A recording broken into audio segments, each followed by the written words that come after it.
they want traditional men, but they do not see that they are not traditional women in any way.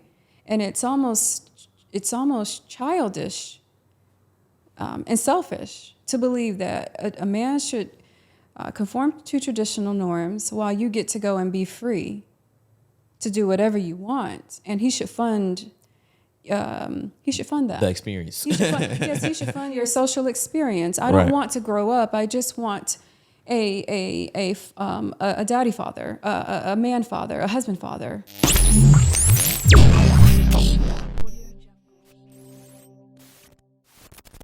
Welcome to Hardly Initiated, where real men talk real shit.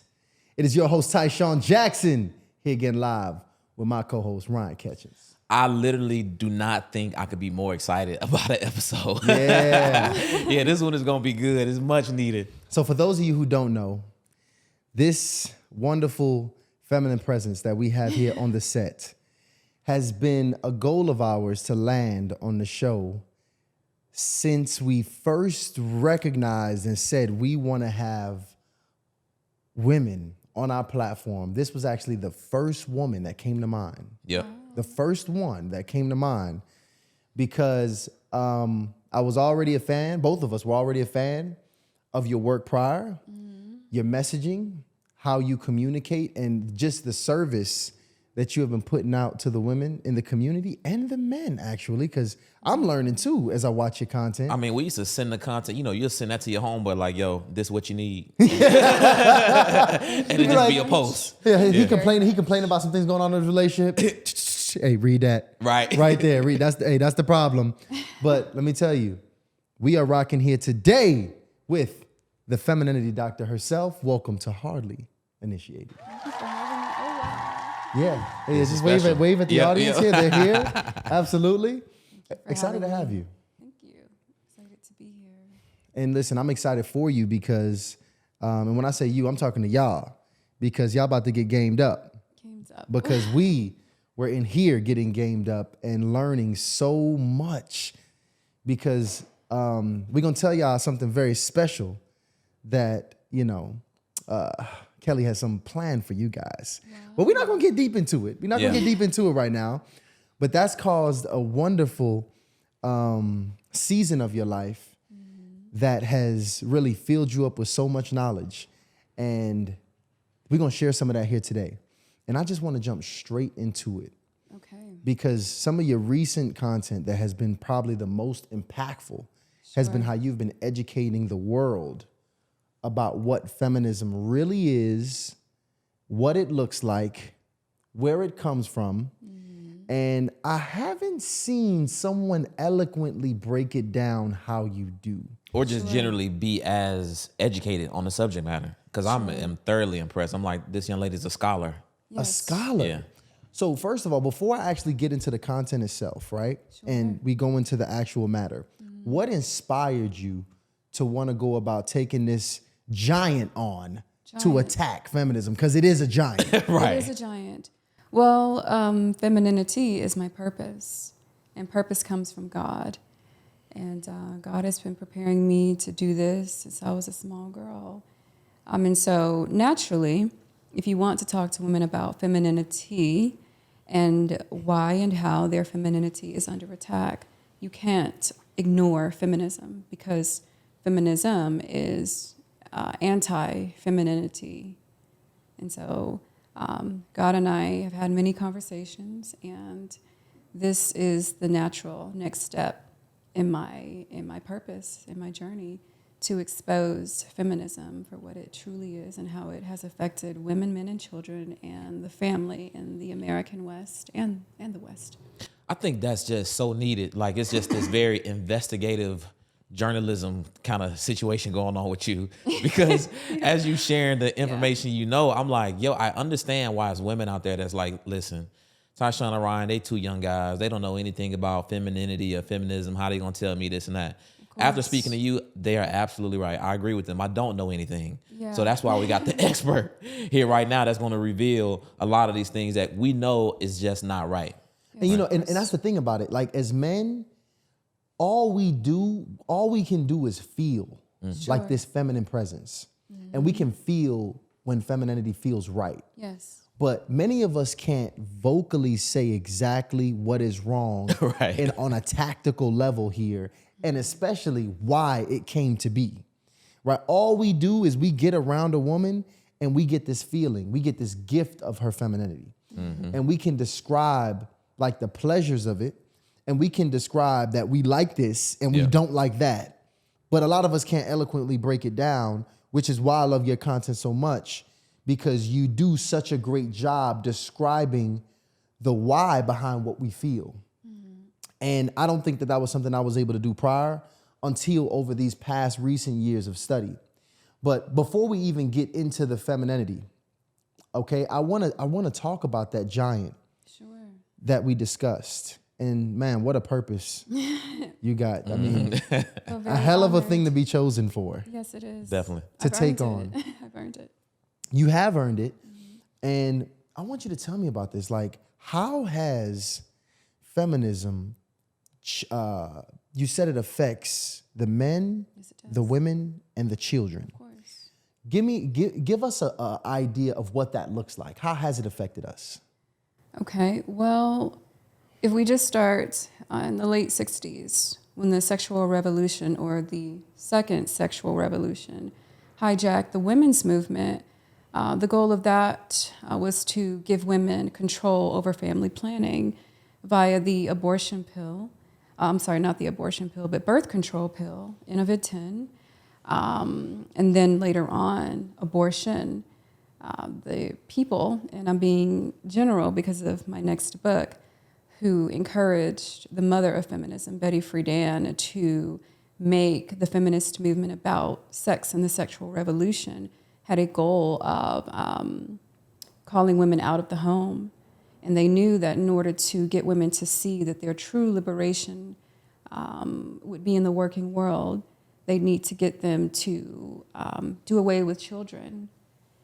And the love for children. They needed women to see children as obstacles to success.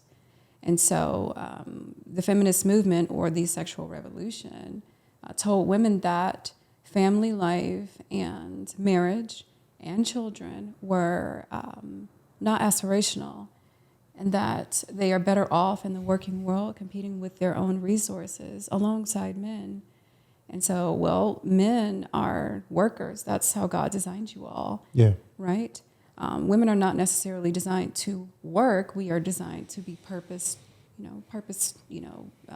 beings. And that includes wifeship and motherhood. But if you have people who are funding an initiative telling women that's not enough, well, women believe that. And things have changed in the West. We have women in the world who value working, who value provision, and competing with men more than they value wifeship and motherhood. And It really confuses me, Yes, it because does. when I think about a woman competing with a man, often I'm just thinking to myself like, yo, why would you want to do this? Agreed. Women are not built to compete in the working world, especially alongside men, which is why we have so many challenges and cultural wars that we're facing today. But again, you have a movement that was about love, beauty, truth, and unity that got overtaken by people who had their own agenda. And women fell for it, and we are still falling for it. And so it's just crazy to think that, somebody could be so, I guess the better word, or I can't think of a better word, but brainwashed to think this way. And I'm just trying to think of like, when is feminism attacking or really taking a real strong influence over a woman? Like at what age? You know what? It could be, to answer that question, I would have to be honest about the fact that media has become one of the strongest advocates for feminism. And girls as young as 7, 8, 9, 10, they have access to, girls of all ages now have access to social media. These babies got tablets nowadays. Wow. They do. And so a woman could be indirectly influenced by feminism as young as 7, 8, 6, 7, 8. It could be that young. So this is really conditioning over a lifetime in many cases. Yes, of course it is. And that's why this agenda, people behind this agenda understood that if we want this to be effective, we definitely need media on our side, and they have it. So what are some of the biggest influences of feminism like that we can see so our people can, because I think what the media is so clever at is disguising Of course. these Very different clever. agendas behind the things we love, the things we grew up with. But if like feminism, give me that idea, what exactly does that look like through media? Feminism through media looks like women being half naked or completely naked on social media, TV, internet. The sexual revolution, which overtook the feminist movement in the late 60s, was about sex. Sex everywhere, sex all the time. There is no more purity. There is no more virginity. There's no more modesty. And so feminism on TV, for example, looks like women being naked, half naked, women being as sexually aggressive as men, shoot your shot. I know we've all heard that. Oh, yeah. Women courting men, women proposing to men, women gaining a bunch of weight as the body positive movement tells them to do.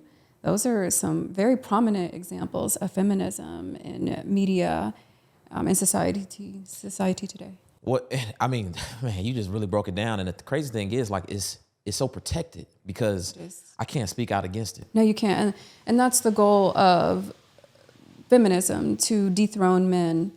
But you can't do that outright. It has to look like movements such as Believe All Women, Me Too. If a man speaks out against common decency, like you should put some clothes on, oh, you're trying to police my body. Protect Black women. Or if a man, I'm just going to be honest, especially a heterosexual man says that a woman needs to behave in a certain fashion that promotes decency over degeneracy, then that man is canceled. He is shamed. And now we're in a place where if a man says a woman can give birth, then he is to be canceled. What was that basketball team the other week that got axed on Women's Day or Women's History Day or whatever it was? Why are women so special? Oh, I can't remember. I didn't see that one. You didn't see that one yet? No. Yeah, this basketball team, I think it was the Mavs. Oh my Okay. gosh. They were saying, women are the only people who can give birth. And they quickly took that video or that shout out or that promo off of Twitter, Instagram, or Facebook, or whichever platform it was. Oh, because it's really taking the specialness of a woman away. yes, of course, it was highly offensive to trans women to say that women, natural born women, can give birth. So that falls under feminism. This agenda to first say that men and women are completely equal everywhere, all the time. And gender does not matter. Men and women can do the exact same things. And now it has turned into something like, well, if gender doesn't matter and there are no real differences between men and women, well, beyond equality in all major sectors of our society, now we just need to take it as far as, well, you can be whatever you want. If gender isn't a thing, it's a concept. And there are no differences between men and women. Well, women can be men and men can be women, and we have that. Well, because I want to make sure I understand. So I want to, I guess, make the question, next question direct. Okay. Why is gender important? Well, I'm a Christian. And so spiritually, biologically, and naturally, God is very clear that men are to lead, protect, and provide, and women are to be nurturers.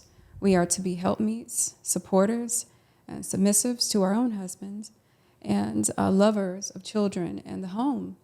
Now, it doesn't mean that a woman is a bobblehead doll who doesn't have her own desires and and thoughts and purpose. My purpose is femininity. But we have clear gender roles because of gender, and those things work to keep a society functioning in the most morally astute way possible. If you break down gender and you have an anything goes type of society, what does that look like? What we are experiencing right now: chaos, confusion, and other things that I don't see going well. Damn. I get that. And I'm just thinking now when it comes to the gender and just the everything that's going on, I don't even know what to call it. It's just a lot of stuff. I see a lot of things online. And I'm thinking about it. Why is it a big deal?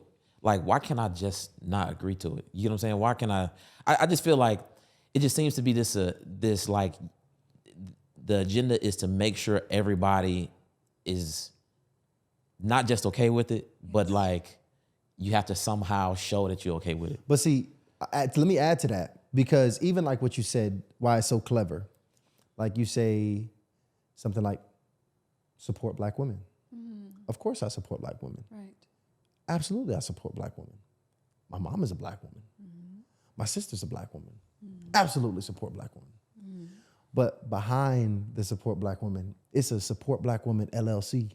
And it's a whole corporation, whereas wolves back there who don't give a damn about the true nature of any of that. It's money moving around, it's campaigns being pushed, and it's like a whole corporate backing behind this name, this thing that seems righteous. Sure. And it's a whole different agenda being pushed behind these phrases and these concepts that are like pushed onto us to be adopted. That's what I'm trying to understand. It's like, why can't it just be like, okay, he thinks differently, or they think differently, or this organization thinks differently? Why is it like this person is evil? This person is intolerable. This person is all of these. This person is misogynistic. This person is body shaming. All of these. I'm like, damn, why is it such strong, extreme, situation? Just because I may not agree with something. Right. Well, how can I put it? If you want to break down a society, or let me rephrase that. If you want to create a godless society, you need everyone to be on the same page. America has always been a religious, mostly Christian nation. And so you cannot have people who do not go along with this agenda, especially in the forefront of this country or our society, because that's a threat to the new man and the new woman and the new world that people are seeking to create. So I need to shame you. I need people to see you as a bad person so that you will not be taken seriously or liked or listened to. So that's the point. I need to shame you into believing what I say is clearly not natural, normal, or real. Right. It's shamed and it's encouraged, because I'm even thinking about we're podcast coaches. Sure. So we teach people how to launch and, grow and scale their podcast. And it comes times where, because we have women that we educate as well that want to start their communities, and we're teaching them how to grow their show, right? And we have, some women that have shows about sex. Sure. Mm-hmm. And, of course, they're asking me like, Sex, or they call them sex positive. sex, right. Sex what? It's sex positive shows. Sex positive. Which I get, right? Because listen, I'm a business person, right? And I'm coaching them on how to get viewership, Sure. and how to monetize. And I found myself the other day getting ready to tell these women that they got to dress more provocatively on their sex show. Now, this is the thing. I did not say that, but I was caught in I still don't know if I should say it, because business, as a coach, business-wise, economics, you show some breasts, you show some legs. Especially with that with your type of content. With their type of content, it's better business. But as what I consider a traditional conservative person, I'm just like, I really don't want to tell these women to expose themselves like that online, because I know if I was in the market for one of them, I'm going to look at that a certain way. Of course. And wouldn't really be possible for me to be in the market for them. As a man seeking a wife? Is that what As a you man mean? seeking a wife. Sure. So it's like, it even puts you, it's so ingrained for you to make a decision on this thing. You can't really escape it. And what I see too, because I think a part of the movement, it's such a campaign, bro. It's such a campaign because even as we see now, we see more influential people, more respected people in the public speaking more about how sexually open they are, their sexual experiences. So to a child, somebody who's exposed to this very early, because especially growing up a while ago, there was a level of discretion. Of course. And we weren't exposed even to certain ideas, certain concepts. Even Our mind didn't right, even get right. a chance to imagine certain things. Our thoughts didn't even go certain places. So it kind of kept us safe and innocent. Where now, I mean, kids are really robbed of their innocence Yes, of course. early Yes. with even the things that they hear. And I think all of that, is a part of the campaign. And you let me know that you're describing. You're Because when absolutely you right. see the rapper that you love and you sing her lyrics and you know it word for word, talks about how she likes to get peed on or eat food with cum on it, right? Which is it even sounds rough to say, but this is the reality. This is the reality. This is just the reality of what people are exposed to. Right. Like, I can imagine that all affects the psyche and promotes the campaign that you're describing. Yes, it does. To feminists, and you have to know what feminism is to understand and not be offended by what I'm getting ready to say. To feminists, there is no hierarchy. There is no man, woman, and children. There are just people. And so if you want to create a society where there are just people and all people are equal, which is anti-Christ, anti-God, right? We have hierarchies in the kingdom. The man is the head. The woman is the submissive and supporter and the helpmeet. And the children are to submit to their parents, right? Well, if I want to create a society where there are just people, I need to normalize everything for everybody, and that includes stripping children of their innocence. And for the people who are the promoters of feminism, Sure. on the highest level, Okay. what is their motivation behind it? Like, what is the top benefit for the movement? Well, if you research the key players of feminism, including the founders of feminism, they're all atheists. They're all population control activists. And they're all very, maybe not elitist in an official capacity, but influenced and funded by elitists, for sure. I mean, when you think about I could just see that, because when you think about like the major blessings that you even are allowed to have on the planet, I would say love and family and community is in the top 5, top 10. So when, I could see, elitists or somebody very high at the top just saying, yo, you know what? Love and family and community, that's for rich people. That's for us. It's exactly. And here's the truth. People are more profitable when they are alone. When the woman does not have a man, she is more profitable. Think about it. When women are left unchecked, we spend more money. Target is going crazy right now. Target is going crazy right now, of course. Men are they're the protectors, they're the providers, right? And they're the leaders. There's a reason why men are naturally better with money, right? I'm not saying women can't be good with money. I know I need to put that out there for anybody who might be looking to be offended by my words. But it is proven that when women are left without men, they spend more money. And men just generally spend less. We wear the same outfits. We go to the same places. We keep it fairly economical. You're not as appearance driven. Exactly. I can't remember the exact scripture, but Peter was addressing wives in the Bible, in the book. And what he was saying is your beauty, even though God gave you this beauty, this outward beauty, your beauty is not to come from your outward appearance. Your beauty is to come from your spirit. There's a reason why that instruction is given to women, but men's appearance, their beauty, are being warned not to be overtaken by that. There's no such thing in the word for you all, because that's not how you are by design, right? And so, yes, when women, we care about things more. We care about appearance more. We care about looking a certain way more. We care about things a little bit more. So we are naturally consumers. We consume more, and so it's important for there to be a family structure, for there to be balance. I mean, so there it is. People are more profitable, especially women, when they're left unchecked. I mean, also, where do you get your values about God, about faith, about just discipline? Where do those values come from? Your parents, right? Well, if I break down the family, right, we have a lot going on there. So, I mean, it works. It's about profit. It's about not supporting or wanting to see God's will done in this world. Mostly. That makes sense. They're really dealing products. And, you know, the more the feminism gets pushed, the more customers are going to be out there available to consume. Yes, of course. And also with mom and dad away, or, you know, the not being in the same home, or, you know, just being in the workforce, who raises your children?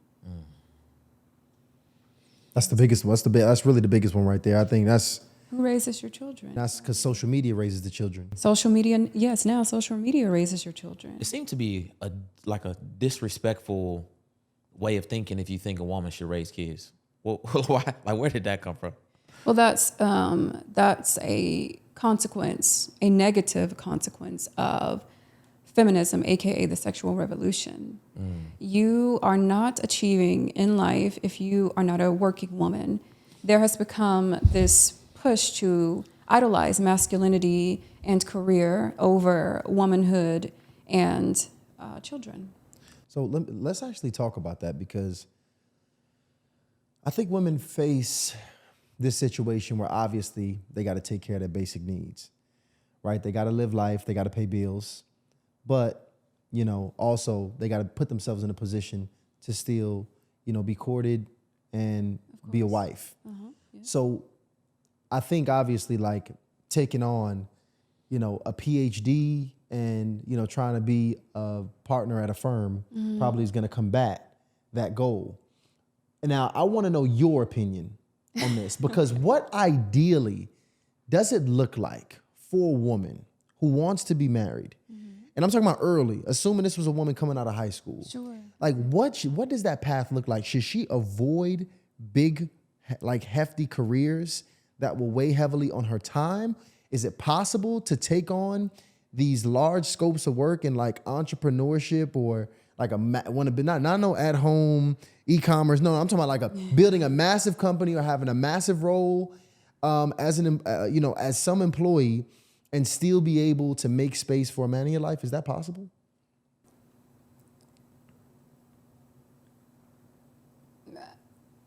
Okay, I'll put it like this. If God gave us instructions, why would he create in us anything that would make us want to go away from those instructions?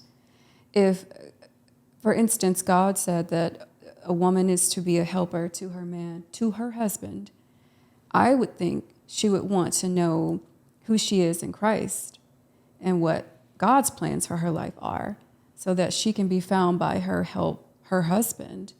And a big career that takes you away from finding your identity and operating in your purpose, well, I can't see God giving a woman those instructions. I think she might be guided by something else.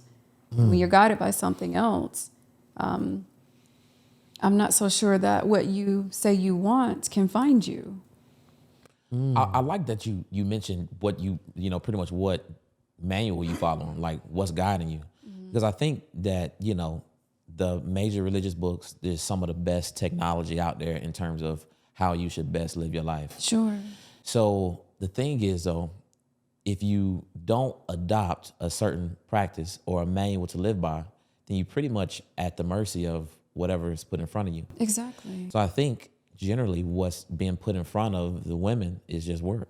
Yes, of course. That's the sexual revolution. Yeah. It's like they didn't choose it. They it's just like this is all they've been exposed to. Yes, I want to say it was the late 60s, mid to late 60s. when 500,000 housewives came out of the home and went into the workforce. This was when the sexual revolution started to attach and eventually overtake the feminist movement. But it was a quiet hijacking. It was not out front for a reason. Right. And the goal was to get, and still is, was to get equal rights passed in all major sectors of our society and to give women access to abortion on demand, because if I can eliminate a child, I can go right back to work. No problem.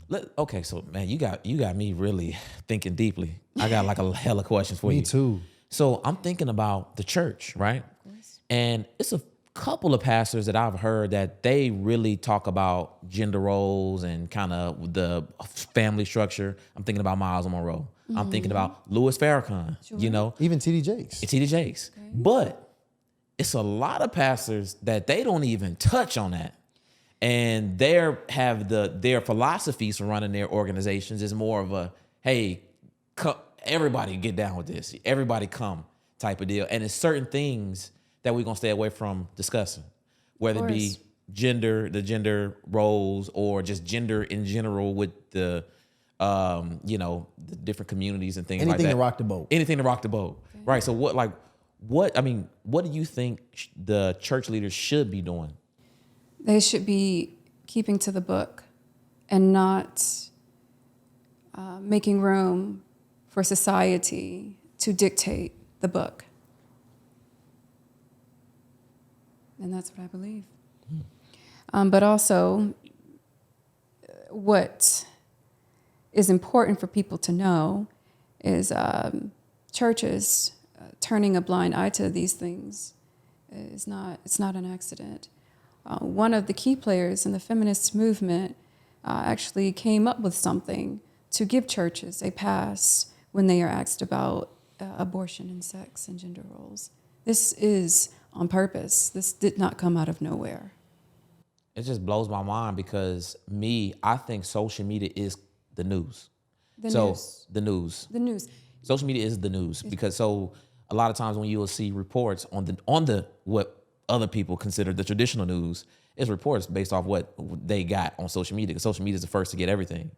Sure. So when I think about what's happening with relationships, so even the whole concept of our podcast and how it came about is lots of podcasts and entertainment companies and just media in general right now that are focusing on discussions about some of the things we talk about on the show. But I don't see that same type of effort being given out by the church addressing, because my thing is the church, that's what I think. I think the church should also be relevant. And when relevant by the lessons, especially if a church has a lot of reach and it reaches the social media.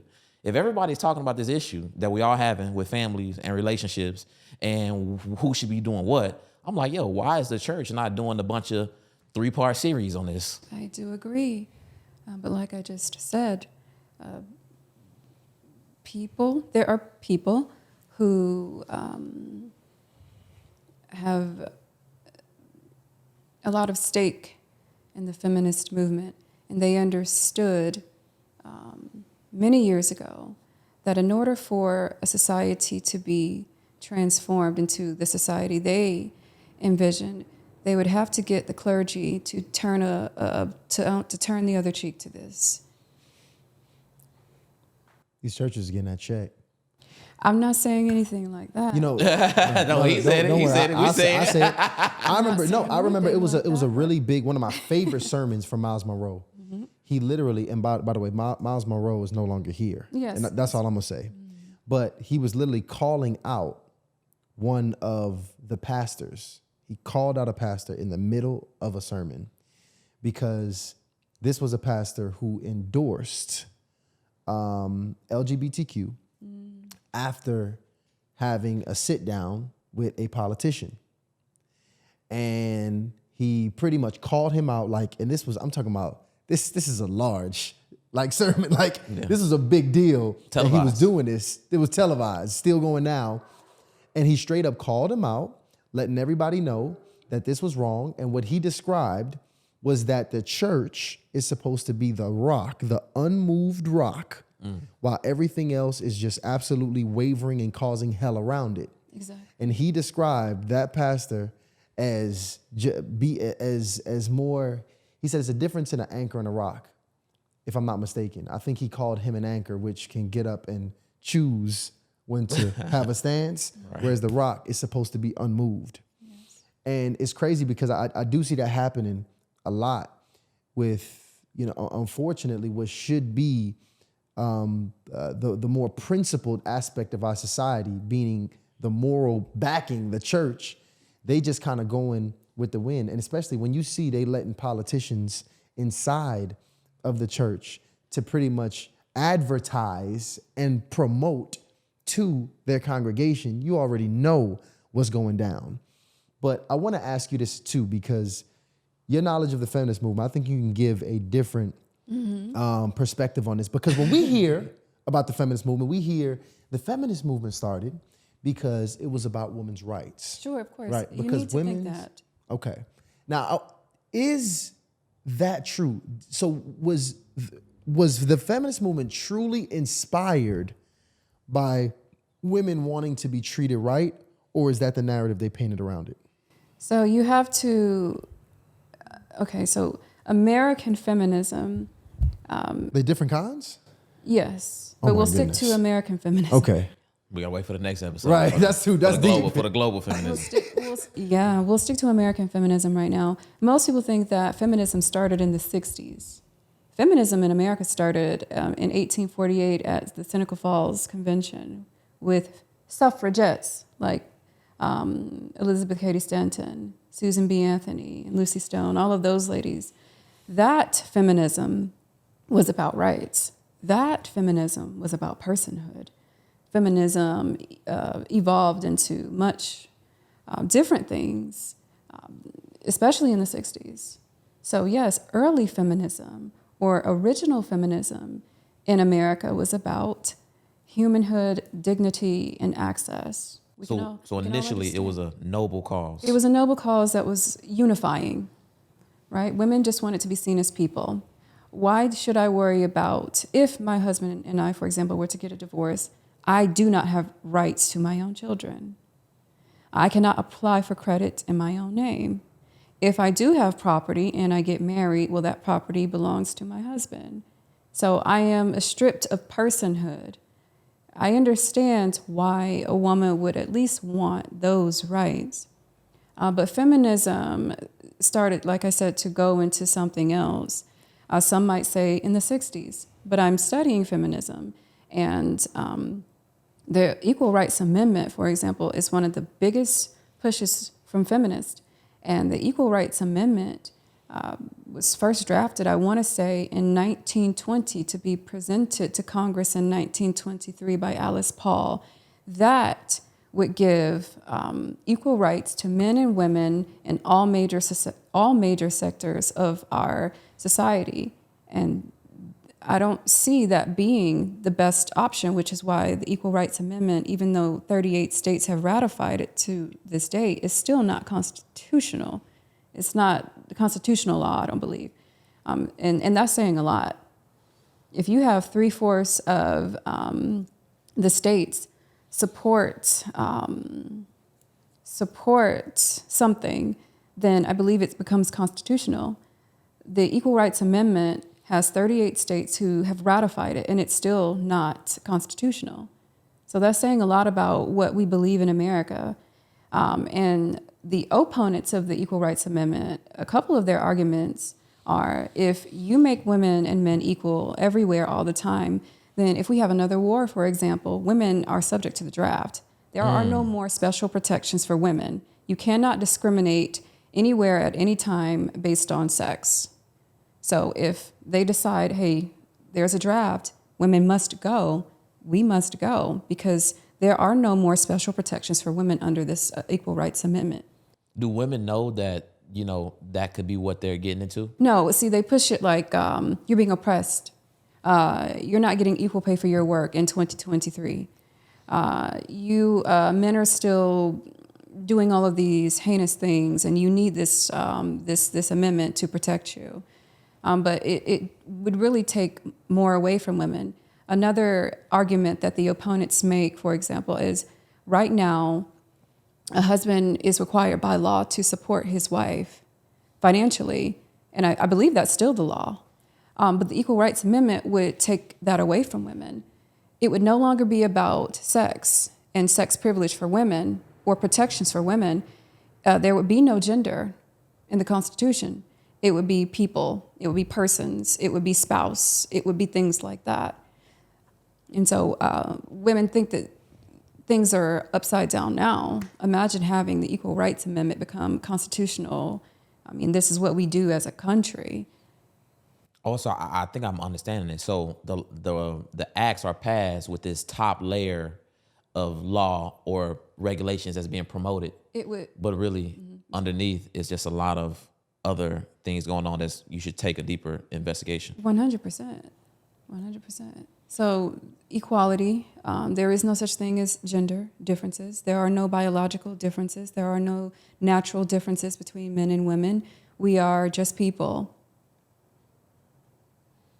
That just doesn't even sound, it just doesn't sound like a good place to live in. The Equal Rights Amendment, if more states, and I can't remember how many more states would have to ratify this, but if more states were to pass the Equal Rights Amendment, then I believe it would federalize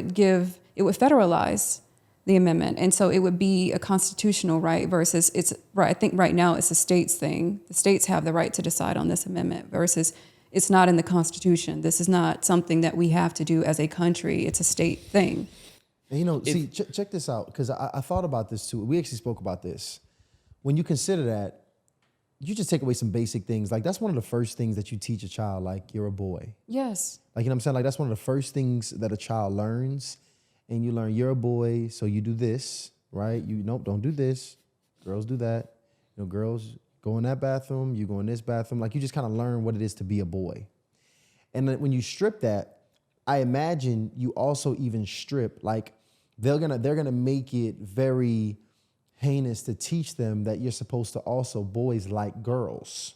Like, cause how do you know? Like, I don't care every man that I know, make sure that his son understands that, like, women is who you are to be attracted to. That's also something that is just natural apart, like, with the kind of how with the conditioning of, like, raising up a young man is something that, like, a son even kind of likes. Like, I remember even my uncles, like, they kind of liked it. They took pride in me saying, like, yeah, I got a girlfriend. Oh, really? Well, you got a girlfriend? Right. How many girlfriends? How many girlfriends you got? Right. Like, that was kind of some things that you even took pride in. So even when you consider that, the likelihood with the direction of our society moving in this anonymous direction, the likelihood of even the increase in the young men that are going to grow up and now become gay. Like or is that the wrong word now to use? I don't know. What do you Hopefully we'll get canceled. what's the right word to use? Sexually fluid. Sexually fluid. Okay, the amount Shout of out young to, I men didn't know that. that are now going to become sexually fluid in this society just due to confusion, it's going to be very high. Even like myself, like me and Ron was talking, like we were saying, it's a high likelihood, even as fathers that might want to be a certain way and are active in our family, our sons, the likelihood of them being exposed to the media and being in this world, Well, it's the reality the likelihood of the of them situation. being sexually fluid is high. It's high. It is Dr. high. Jawanza talks about that. He basically says that, after young men, their grades are usually scored in the top percentile up until the end of the third grade. And once they get to the end of the fourth grade, the test score is drastically lower. And what it is, because at that age, it's a shift of where the parents are in terms of having the most influences on the kids' decision making and how they do. So at that point, social media and peers become basically the top two things that influence your young men, these fourth grade boys. So what happens at that point, whatever the environment is suggesting, then that's what they're gonna do. 100%. Parents are talking about that right now, how they are competing with social media and politics to keep a tight grip on their children. It's already happening. Let me ask you about this because I've had this conversation with Tyshawn as well. Just the Dwayne Wade, Gabrielle Union kind of relationship, and things with the kids and everything. And it was just a recent clip. I think I sent it to you, Ty, where Dwayne Wade was saying that at first. This was what he said. He said at first when he seen his when he seen his daughter or son, I can't remember which side of the Zaya. Okay, when he seen Zaya, at first he was, or when Zaya was communicating to him what's going on, Sure. he was just like, no, like this is what you do. This is he was kind of had that traditional mindset. But then he said he continued to think, right? And he said he remembers when he actually used to try on his sister's clothing and his sister's shoes and things like that. I did not see that I'm clip. telling you, I am athlete. That's what he said. It just came out, yeah. And my question is, like, is there like do you think that at some point the parent becomes deluded? Is it just that much pressure? Like, I'm just trying to figure out how a parent could be even receptive of something like that. Of something like Child changing. Of a child wanting to change their sex. Well, Hollywood is a different game. I don't see much traditionalism and godly values coming out of Hollywood. So I don't know that these people live by the same code that the rest of us do. And that's all feminism you're saying. Like all of that we see with kids and like them being able, you're saying all of this is due to feminism. All of this falls under feminism. Feminism on the face is about rights. But like I said, when you understand what it's about and who's behind this movement, then you start to see other things. That makes sense. I just get to the place where, because, we're going to have kids, and I just think about these things. It's like, because on one side of me, I'm like, absolutely no. But then I try to put myself in that position. If you got a kid and this kid is influenced by all these other things, and you telling this kid, no. I'm like, the kid is so influenced by these outside factors, the kid could literally despise you for the rest of their life. Yeah, because now they're not popular or they don't fit in with anyone, right? At all. And so, yes, you're right, but that's the point. The schools, the media, the government, they need to get their fangs in your child so that your child changes your mind. And all of a sudden, things that you've known to be true for your whole life are not important. And demonized. Yes, they're demonized. Wow. Yes, and that's the point. And then don't also be in Hollywood and you got news outlets and all of this extra influence going on. Pressure. Like I can imagine that affects your money, affects your lifestyle, affects the press about you, what you see. I can imagine it's just a tremendous. How do you recommend as like a soon-to-be father? I ain't got nothing on the way. You know what I'm saying? Right, but still, it's good. Relatively, I'm gonna be a father. How do we like combat this? Like, do I homeschool my kids? Do I make sure I got a certain kind of wife? Yes, like, what's the pressure? Well, homeschooling is on the rise again, especially in the American West. A lot of, especially conservatives, are talking about homeschooling their kids and getting them out of this radical school system. And then if you want a wife who's on the same page as you, like I said, I'm a Christian. So you might want to look at a woman who is maybe, if she doesn't have to be Christian, at least have some serious religious values. Because if she does, then she knows that this is not it. This is not the way. And really vet this woman and make sure, ask her these questions. Do you envision a family where we are tolerant of gender fluidity, where I stay home with the kids as a man and you go and work? Ask her these questions. And if you want a traditional woman who is going to partner with you to raise traditional children, then it is your job as a man to vet properly. I would imagine those questions would cut out so many women. Yes, of course.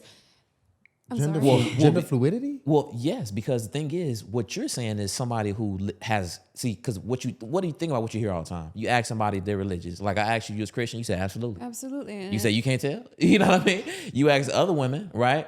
You know, I'm spiritual. Yes, okay. Oh, you're spiritual. Like, what the hell does that mean? She's free. Right. Free love, free sex, free. Literally means I no don't- values. That's what it literally It's means. a No translation for it, but you know what? And here's something else that's very interesting.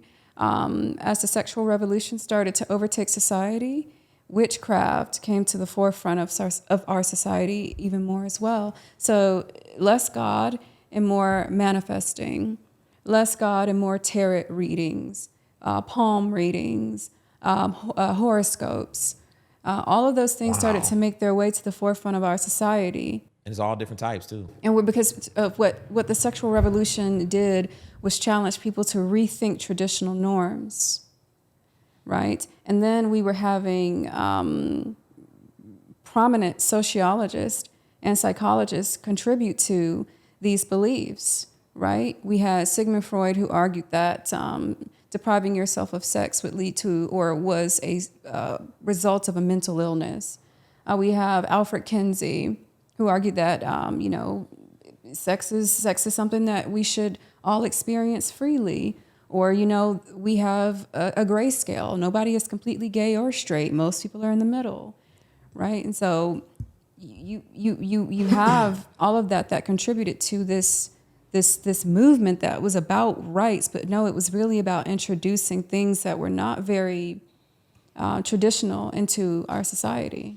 So I said all that to say, when you see women talking about free love and I'm spiritual, they're talking about these things because what they may or may not realize is those things are attached to the feminist movement.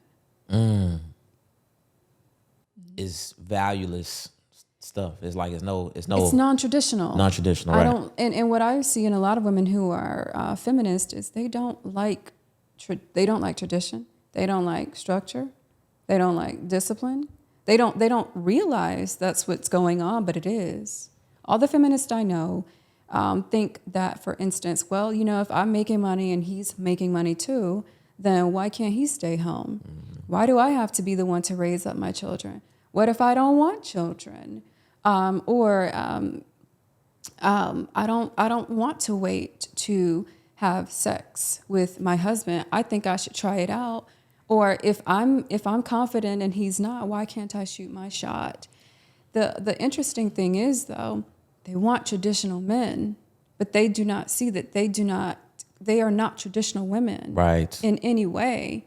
And it's almost childish and selfish to believe that a man should conform to traditional norms while you get to go and be free to do whatever you want, and he should fund that. The experience. He should fund your social experience. I don't want to grow up. I just want a daddy father, a man father, a husband father. And that's exactly what I think of the feminist movement. It just seems lawless.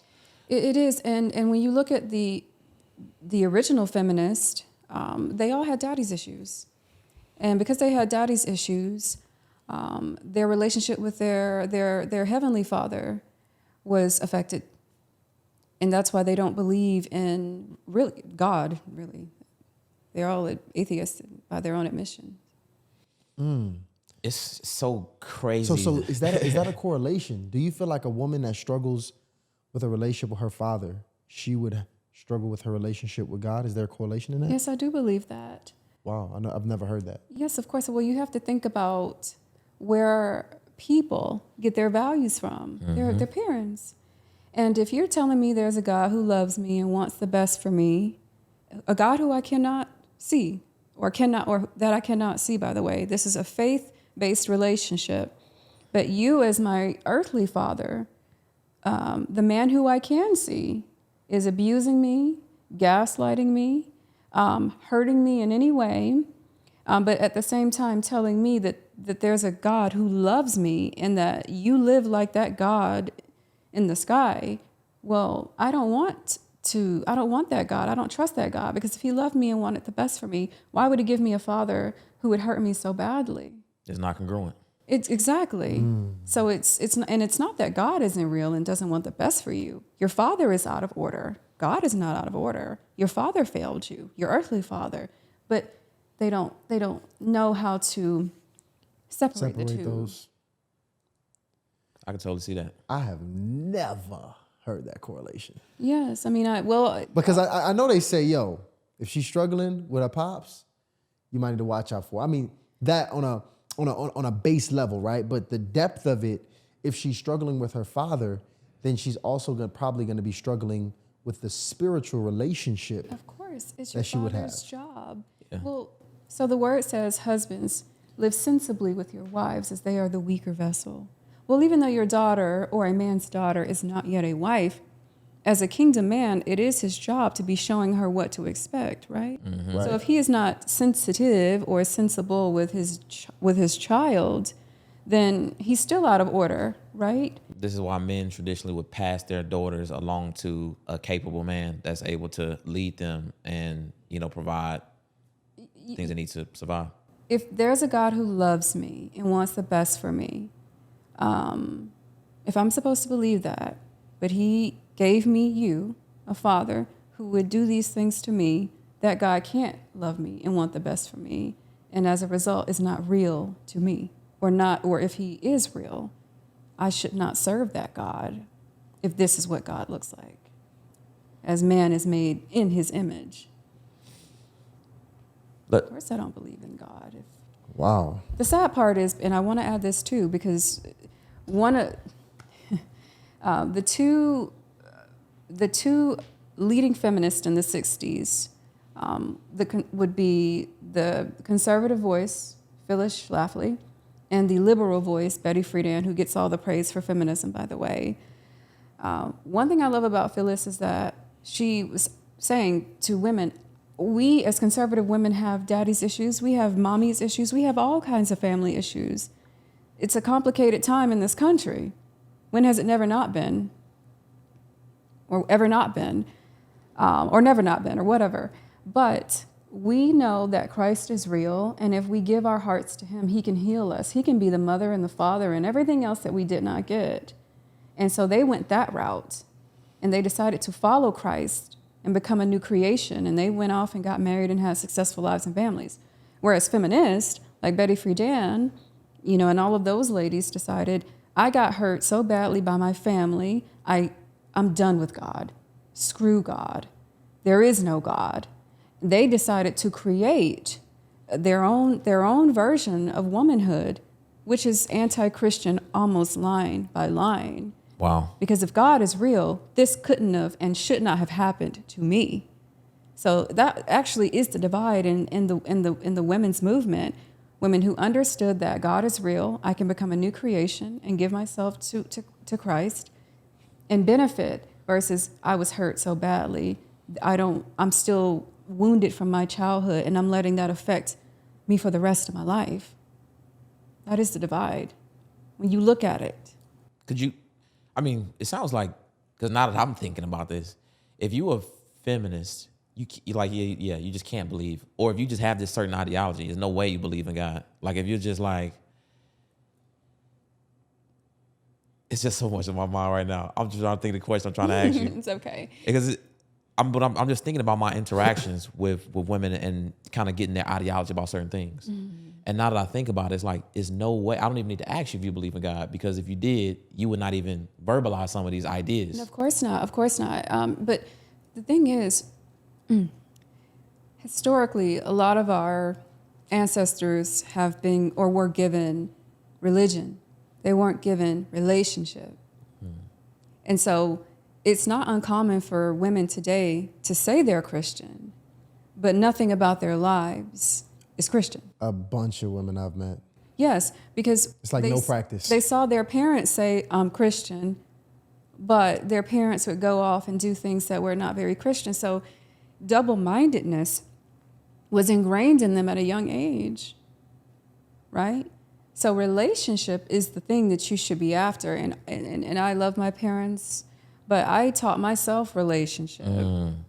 I did not get relationship from my parents. I got religion. And I understand how a woman could think to herself, there is this God, there is this Christian God who loves me and wants the best for me. However, I'm seeing things from my own father that don't feel like love to me. I get that.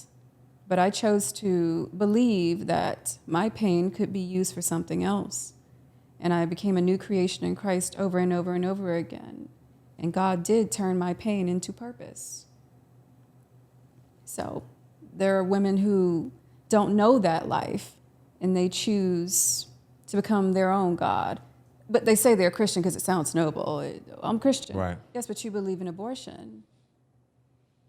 Wow. I'm Christian. Yes, but you believe in redefining marriage and family. I'm Christian. Yes, but you believe that you should be ruling over men. Nothing about you is Christian. I want to talk. I got a question real quick about somebody that I thought when I met them they was under the spell. So we met a guy, and he was what he considered a womanist.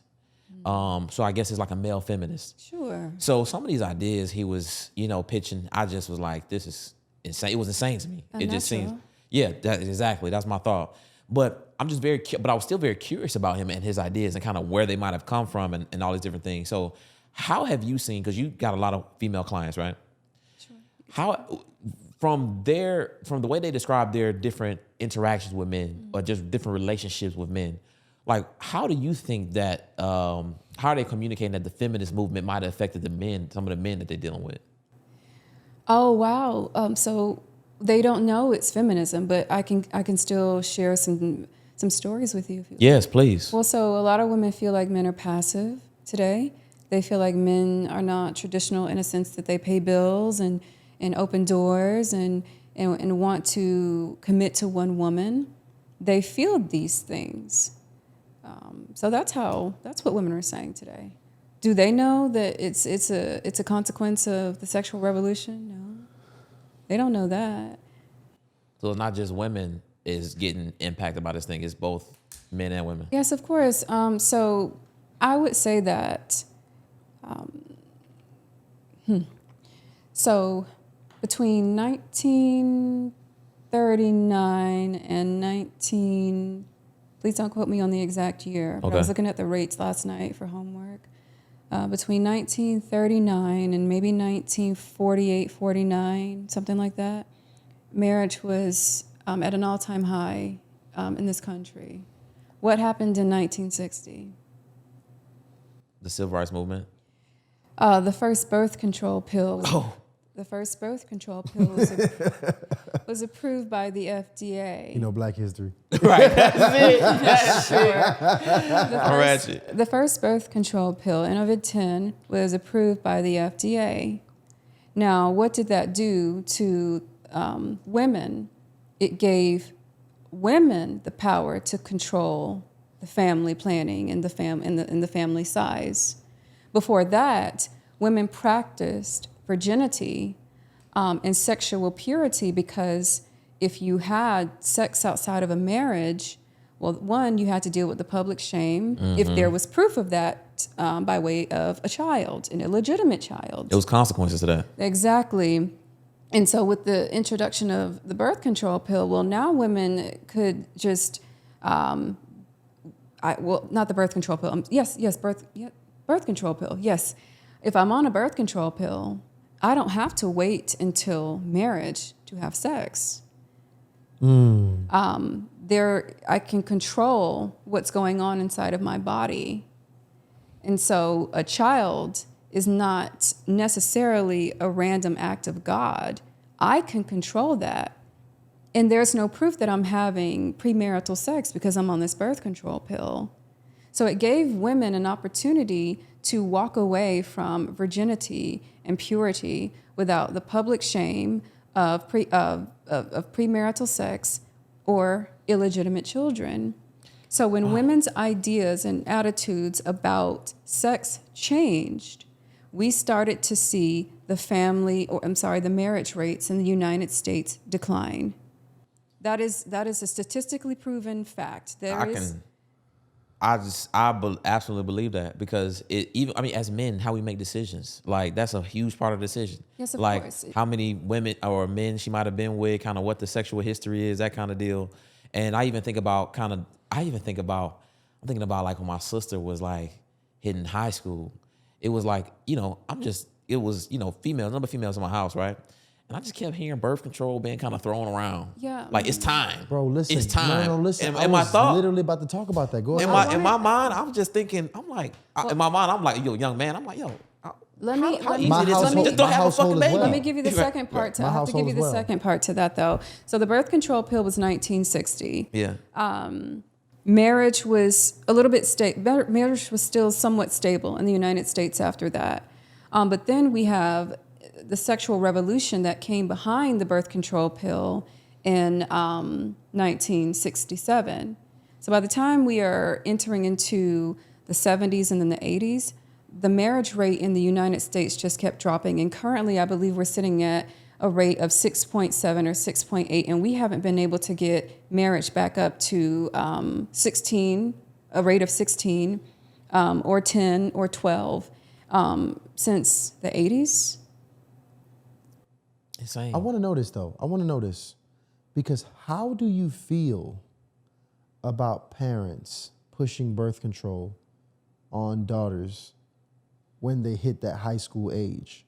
I think, as someone who was never on birth control and remained sexually pure much later than my peers, I believe a woman is giving her daughter permission to have sex outside of marriage. I completely agree, because I didn't. Nobody told me. I just got the statement, "Hey, do not have no babies."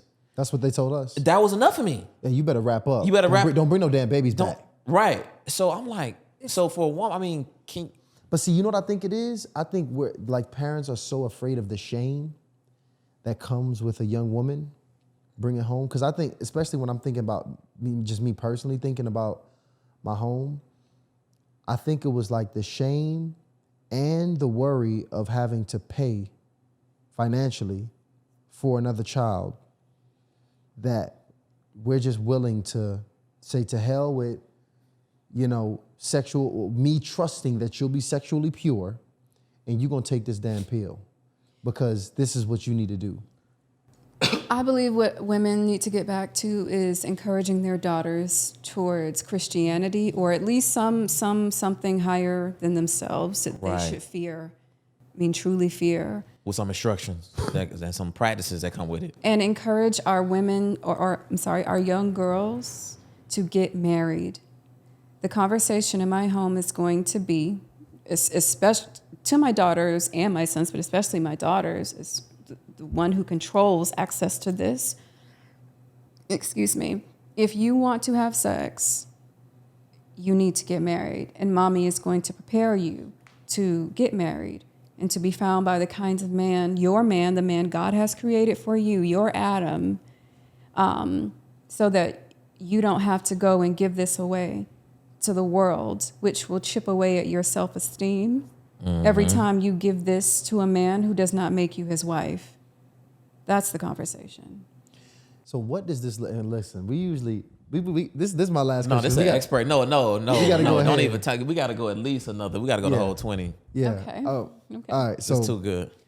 I want to know, what does it look like to really prepare? You say you want to prepare your daughter for marriage. What does that look like to prepare her for marriage? Well, first, living like a biblical wife on display in our home for her to, with her father or for her father at the service of her father, myself, and talking to her about a relationship with Christ, the way I came into a relationship with Christ, which is seeking him with all of your heart, because there is so much protection in that. And to know your identity in Christ gives you a different peace and confidence that surpasses all understanding. That's true. When you want to be like him in your heart, when you seek him for real, because that's the way and not because you want something from him, he will show you things. He will give you special protections. He will favor you. And that's the life you want to live. And when you know who you are in Christ, when you know your purpose, the plans that he has and the plans that he has for your life, then you can be found by that man that he has for you. And that's what we want. So talking to her about those things, right? Teaching her how to run a home. Teaching her how to keep herself up like a lady. Instilling in her values like sexual purity. And telling her the honest truth. Like, listen, mommy made mistakes already. Do you really want to know what it feels like to give the most precious, or I would say the most precious part of yourself to a man, which is your body, only for him to not marry you? Do you want to know what it feels like to have sex with a man and see him running around with another woman, not answering your phone calls, not taking you out on dates? And what that, do you want to know what that feels like? I can tell you what that feels like. And if you want to explore that, then I can't stop you. But being the kind of woman that she would want to become herself is the way that I plan to do it. And having honest conversations with my daughter, like, listen, I'm your friend and your mother. I'm your mother first, but you can talk to me like a friend, because I would rather you come to me because you're comfortable. And I tell you the truth versus, oh, I can't talk to my mom about this because she's going to shame me or make me feel, like I'm doing the wrong thing. No, you can tell me anything. I would rather tell you the truth. And so that's how I plan to do it. I like that. We need more households like that one. Yeah. Create wives Where they and getting not trained. new OnlyFans models. Yeah, I mean, that's another thing. Moms are wanting to be as hot and lit as their daughters. And I'm like, there's a reason why a mother is supposed to have certain wisdoms and truths her daughter does not have. If there are no lines, then what are we doing? And it's so normal too. It's crazy because I think that when I see these women, sexy women, right? It's like the mom who still looks young and she's beautiful. The daughter who's beautiful. Guess which one is the mom? Guess which one is the mom? And then they shaking ass, They both you know what I mean? Or dress the same. twerking and dressed like They provocative. both dress the exact same. Right. The 45-year-old mom and the 21-year-old daughter. And in my mind, I'm like, yo, I'm going to like this, but I am not happy about it. Yeah, but you know Yes, what? shake, twerk that. Right. As the Shame on men- you. As the men, though, right, who women do these things for, you all have to step up and say, you know what? Forget society. I'm a man of God. And since I'm a man of God, I don't care what anybody says. I'm not liking this. I don't support this. And I'm not going to wife you either. So, Ryan, you Here's are part what of the I'm going to problem. wife. When women, and I know that this is what God is doing, by the way, raising up true kingdom couples who are attractive, aspirational, and really kingdom, to show people this is what marriage and life looks like when you do it God's way or my way. And people will need to see that, because men and women will fall in line with, you know what? If this is what it takes to get a woman like this is the kind of man I need to start becoming or become. And women will say, okay, well, if that's the kind of man she has, then I need to take certain things more serious than I do, right? So things are shifting. But as men, you guys have a big job to do. Stop liking these things. Or comment like, listen, I can't tell you how to live your life, but as a man of means, what do you want? Because I would never wife this. We about to start trolling the comments. Listen. I'm ready to troll. Hey, fellas. Hey, we are attacking all slut pages. No, not attacking, but because to be a godly man, it still has to be done in love. But that's why I said you men have to step up as desirable men and tell the truth. Listen, you know what? I saw you. I see your body. I see your face. And as a man who could potentially take care of you and sit you down and give you the life you want, I can't see that because, well, I can log on to Instagram and my friends and my pastor and my parents, they can log on to the same Instagram and see right up and down your butt crease. So I can't buy a ring for you. You know what? But guess what? He's controlling. But as a man, that's why I said, as men, you guys have to come back to the forefront. See, our granddaddies and daddies, they didn't care what other people thought. Right. You know, my granddaddy, who we just lost last year, my granddaddy did not care what anybody thought. This is you need to. That's wrong. That's nasty. She knows she need to do better. Did not care. You know what's crazy is men like, care too much today. And if our leaders and our protectors are afraid, then where does that leave us as a society? I agree with that. I remember because we had these conversations, and I was still trying to figure this out. But we had we was out at like a jazz festival, and he's hanging, and it was these beautiful young ladies came, and they like, yo, we want to hang out too, right? Sure. And one of them, I started smelling like, how you kind of the cigarette smoke, kind of like, I'm like, and I looked, and I seen one of the young ladies smoking. Smoking. Yeah, and a cigarette. And I was disgusted by that, like a young lady smoking cigarettes. So I walked up to her. I'm like, you shouldn't be doing that. Yeah. Right? I fully expected, but in my mind, before I went over there, I fully expected for her to get pissed and just dip. You know what I mean? But I was so disgusted by this. I'm like, she's gonna have to get set straight today. Okay. Right? So straight I got today. her all the way right. And she apologized profusely and everything and that kind of deal. And I was telling Tyshawn at that situation, I'm like, I don't know what it is. Am I getting older? But I be at places and I see women doing certain things. And I'm just like, I just be so compelled to be like, yo, what the hell are you doing? Yeah, absolutely. This is not how you should be sitting. Like I got so many stories about that. Like dressing and everything. I'm telling the young lady that worked around us. She don't even work for us or nothing. She's an entrepreneur. I'm like, yo, why are you coming up in here with your nipples popping out? You feel what I'm saying? Like, you're starting to think about the world you want to leave behind for your children. right.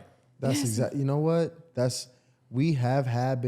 I have been having a lot more conversations in that tense of like, yo, when we have kids, my kids are gonna see this.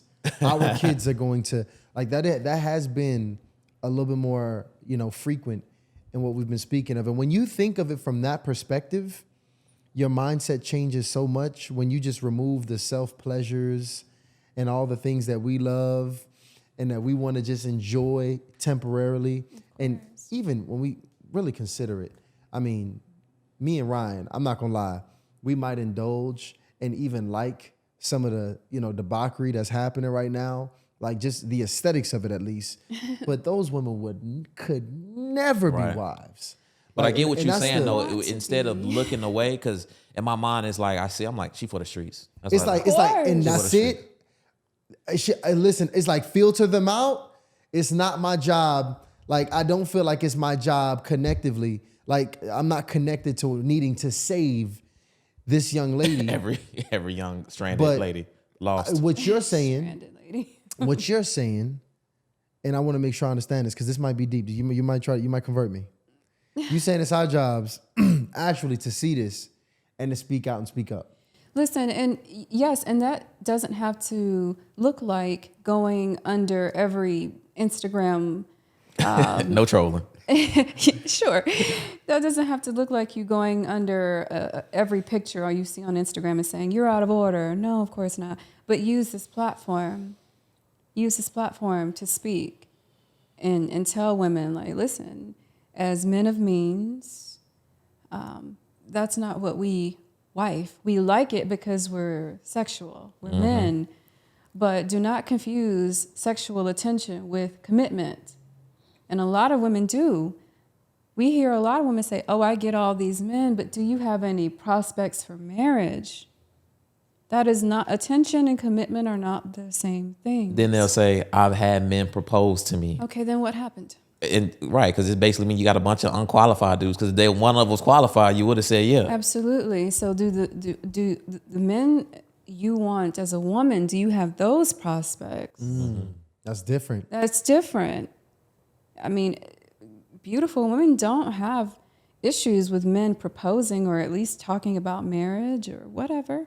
But the men or the men you want are those men making offers that are serious and respectable. That's not, you being my girl, my lady.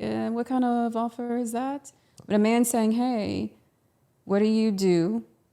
What do you need? What size house do you think we'll need for you to be happy? I can provide those things. Do you want a custom ring? Do you have those kinds of offers? That's what a woman should be asking herself. That's a good question. What kind of house you see yourself living in? Yes. How much money do you think? How much money is comfortable? How much money should I pay you as my helper, as my wife? What kind of allowance will you need to make sure that you are taken care of? That also you can, if you're working, walk away from your job to support me. You know, if men are not asking you those kinds of questions, you're probably not getting offers from the kind of man you want, which is why, you know, for instance, those ladies who say to you, oh, I've been proposed to many But times. unwed, right? Yes, well, why haven't you said yes? So let me ask you this. I mean, because most of the guys that you describe, and these are very well-to-do. If you believe that's your purpose partner, by the way. Sorry. These are well-to-do men. Like obviously men who can just completely take over the household and do these different things, which we've already pissed the world off many times with our point of view, with us, you know, stating that we want men taking care and financially supporting the household. But, you know, when you look economically, the biggest argument that men are attacking us with is saying, but the world is getting expensive. Sure. The world is getting expensive. It's hard to go about paying all these bills. That's unrealistic. That's unrealistic. Pay attention to who you Should vote a for. woman seriously consider, do you think a woman should seriously consider a man that does not see himself in the future ever taking over the bills? Like, should that be a man that she should seriously consider as a long-term partner if that's not something he ever wants to go about, a responsibility he wants to take on long-term? As a traditional woman, and as a Christian woman, no. But she has to be truly Christian and traditional herself. If she is not those things, Right. then she has to be more realistic. I'm just thinking, yeah, because why would a traditional woman even want to do? I mean, that's the thing. If you're not trying to provide more as a man to cover the family and everything you're gonna do, like, what the hell are you trying to do? What are you doing? How many times in Scripture does God say the burden of provision is on men? He repeats himself because that's how important it is. And it is a burden. It is. And like, and that's the thing about it. It's like a Especially when you're constant. trying to get more of it. It never stops. And I believe the laws of our land today remain that a man is legally obligated to take care of his wife. So we don't have these things in place for no reason. Biologically, a man is better suited for provision. If it's a dude out there, I mean, I just really say if it's a dude that he wants to have a wife and he wants to have a family and his idea of it is to go 50-50, I just think that's just ridiculous. I would never be attracted to a 50-50 man. Yeah. What if his ambition is to be in a position to assume it long term, but he's not yet in that position to be able to assume the household? Is that something that you think, should a woman look away at marriage until he has, and look for men who have achieved the ability to now assume that role? A traditional woman, we're talking about a traditional woman, a qualified traditional woman. Right. Should she only filter men who have already ascended to a place where they're ready for that responsibility? Or is it okay to slowly work your way there? Well, here's what I believe as a Christian woman, and I can only tell you what my relationship with God has taught me. When you have a relationship with God, and you know your identity in Christ, and you know your purpose in Christ, He will bring your purpose partner to you. Even the word says, he who findeth a wife finds a good thing. So the goal for every woman is, first you got to know yourself and your purpose in Christ. You are your husband's helper. You are to be helping him in his field. How are you going to help your husband in his field if he does not know what field he should be in, as in what his purpose is? That's important. So if a man isn't in his purpose and being fruitful in his purpose, then I don't see how, as a traditional woman, you two even have any business coming together in a marriage, if that makes sense. That makes a lot of sense. Yes, before God created Eve, Adam had purpose. His purpose was to work the Garden of Eden and have dominion over everything there, right? Then he created a helper, right? So he gave Adam someone to help him with his purpose. That was his purpose. That was what God created Adam to do. It wasn't a job, it wasn't a gig, it wasn't a passion project. Right. It was Adam's purpose. Then a man gets a purpose partner, as in a helper or a helpmeet or a woman. I love purpose partner, by the way. Purpose I partner, love your helpmate, husband, too. helpmate, help me, all of those things. A man needs to be in his field, knowing his purpose, knowing what he is supposed to do before he can receive a helper. On the other side of that, you as a woman, you need to understand what God has put you here to do. And your purpose partner or your husband and your purpose, they meet, they come together. You two have the same purpose here on earth. Right. So for me, for instance, my purpose is family. Right. The reason why it's so important for women to reclaim their femininity as the nurturers and boss of the family is because when we are out of order, our men hurt, but our children are affected by it too.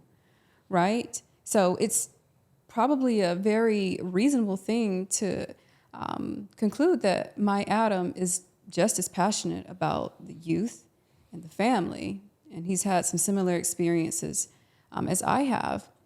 God would not send me into a field to serve an Adam who, for example, is passionate about architect. That's got nothing to do with me. I cannot help my Adam with glee in a field I care nothing about, right? So your Adam needs to be in his field, knowing his purpose and working it, and then you need to know what you are supposed to be doing. And I believe that when you understand who you are in Christ and what your purpose is, then he reveals to you your Adam. It makes sense. But if he doesn't know his purpose and what he's supposed to be doing, well, how do you know that that's the right field for you to be helping him in? Because you are his helper. Right. So. If you don't know, you're just gonna take what you're gonna get. I think that's what a lot of people have been doing. And I think people have really put themselves together and called it God.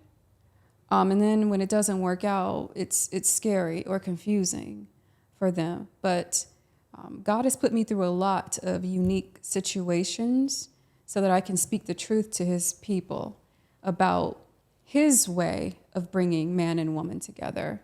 So what God has told me is you need to be becoming a new creation to me always. You need to know your identity in Christ. And when you know your identity in Christ, he will give you purpose. And when you know what you are put here to do, he will reveal to you who your Adam is. And your Adam has the same passion, mission, and purpose in his heart as you do. That's when you two come together and God can get the glory out of the marriage. You two have that same, what's in your hearts are the same for It's humanity. equally yoked. Yes.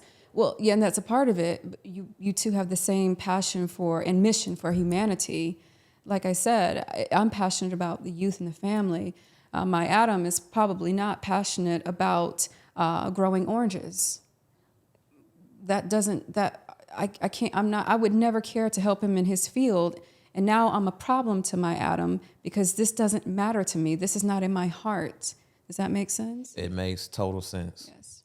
And we started here with why this whole world was divided and closed it out right here on how and really the template on who we should be looking to bring this thing here together with. Yeah, we need thought more was time. beautiful. We need more time. Man, that was excellent. It really and it truly was. We didn't go into facts. We didn't even do it. I thought we were going to talk about more facts, but no. Okay, this is No, great. because I want to know. I'm angry. You're angry? Because I really want to know, because you talked about men on the lower level being affected, just the innocent bystanders, I call them, being affected, Innocent bystanders. by the feminism movement. But, what about the men who are supportive on the major level of the feminist movement? How are they affected? Yeah, well, because I think you mentioned this. How are men supporting? What are some ways men are supporting the feminist movement? Well, for instance, you all talked about, talked about these females who have a sex positive podcast. And They don't take away from my money now. no, no. But you told them that you told us that you were gonna advise them to wear less clothes. Right. Well, the sexual revolution, like I said, hijacked the feminist movement to get women to see more value in sex and work over virginity, marriage, family. And so if you as a man are promoting women being less pure and less modest, then you are supporting feminism. That is what feminism has become: sexual revolution, abortion on demand, less family, more work. Wow. So every brother in Magic City is supporting feminism. Abortion on demand, that's just a strong one. That's Abortion. crazy. Well, now I don't know if you all have seen the recent articles about the abortion pill. Isn't that the Plan B pill? No. It's a stronger one, right? No. So the abortion pill is it's supposed to give women access to aborting a child at home just by swallowing a pill. There have been major concerns raised about that pill in the last few weeks, especially. I don't know if you've seen, for instance, I think Governor Gavin Newsom of California was talking about driving out certain pharmacies who refuse to sell that pill because of the concerns they have about women hemorrhaging or just hurting themselves in other ways by taking an abortion pill. That's crazy. Well, That you don't sounds have like to a go to a nuclear bomb in clinic. your body. It saves you money. It saves you public shame. I mean, It's DoorDash to abortion. Yes, exactly. Now we want to bring abortion into the homes of Americans who choose to have one. So again, we are becoming less and less worried about values, traditional values, and more about a self-governed society. Whatever I want is whatever I do, and that's it. Wow. Bars, unlimited. I mean, They had enough.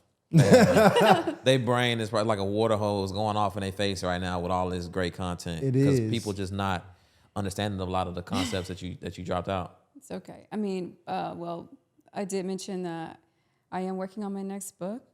So lots of research. I will be bringing together almost two full centuries of feminism. So it will make sense in my book. And let the people know, because you got some things going on. I want the people to know where they can get in contact with you and the resources that you have from them, because some people that's watching need your work. Of course. Well, my main platform right now is The Femininity Doctor on Instagram. You can find my link tree in that bio. I have an amazing femininity retreat coming up in May. We're going to be in Napa Valley. Me and Ryan going to try to be chaperones for that one.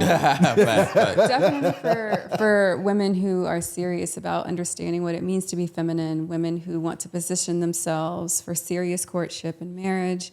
And then I am revamping a course, and so that will be out in the next couple of weeks.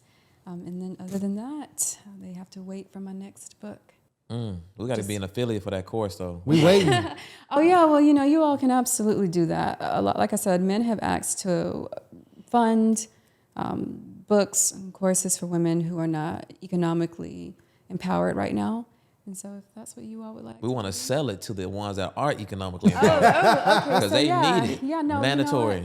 I would be happy to create an affiliate link for the gentlemen of Hardly Initiated. Absolutely. We Yeah, need that. Listen, I'm excited about your work. Thank you. I'm thankful that you're moving in this path and in your purpose, because it's much needed, especially in 2023 with everything that we are facing as a society and as a world. And we're blessed to finally have you here on the platform, and also hopeful that it won't be the last. Dream guest. No, I will be back. This was great. I love it. Dope. I love it. Well, look, guys, listen, y'all just got a bunch of game. Just go ahead and rewind it. Watch this shit all over again. Go get your notepad, pen, and paper, because there was a lot of game just given. But thank you again for tuning in to another episode of Hardly Initiated. We are out.